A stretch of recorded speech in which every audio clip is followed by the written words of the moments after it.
Hello শ্রোতা বন্ধুরা, তোমরা প্রত্যেকে কেমন আছো? আশা করছি সবাই খুবই ভালো আছো।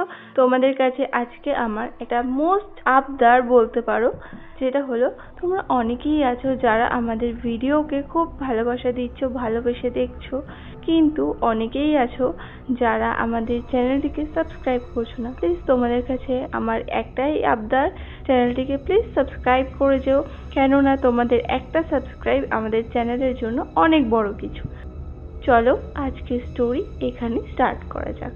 গল্পের নাম পেতনির প্যান্ডেল। 1982 সাল। গরমে ঘাম ঝরছে, কিন্তু পুজোর প্রস্তুতিতে গ্রাম জুড়ে এক অন্যরকম উত্তেজনা। নদীর ধারে ছোট্ট গ্রাম চণ্ডীপুর, যেখানে এখনো হেরিকেনের আলোয় গল্প বলা হয়, আর দাদুর কাছে ভূতের গল্প শোনাই ছিল শৈশবের বড় আনন্দ। অমিত তখন ক্লাস 7-এ পড়ে।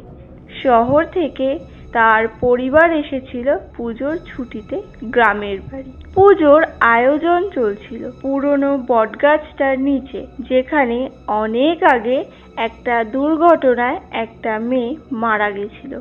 মানুষজন বলে ওই গাছেই পেতনি থাকে, কিন্তু কারো কিছু হয়নি কখনো, সবটাই নাকি গাঁজাখুরি।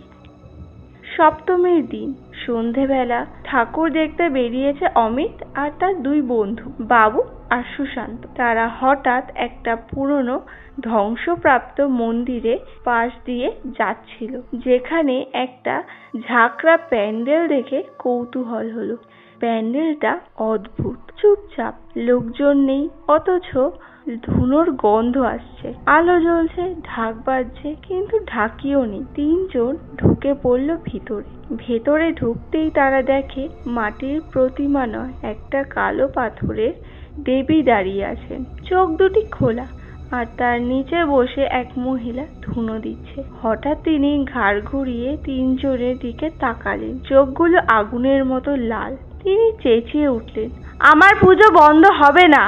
তিনজন দৌড়াতে দৌড়াতে বাড়ি ফিরে এলো, কিন্তু পরদিন সকালেই বাবু হারিয়ে গেল।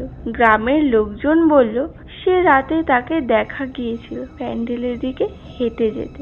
অমিত আর সুশান্ত রাতে আবার গেল প্যান্ডেলের দিকে। সেখানে তারা বাবুকে দেখতে পেল।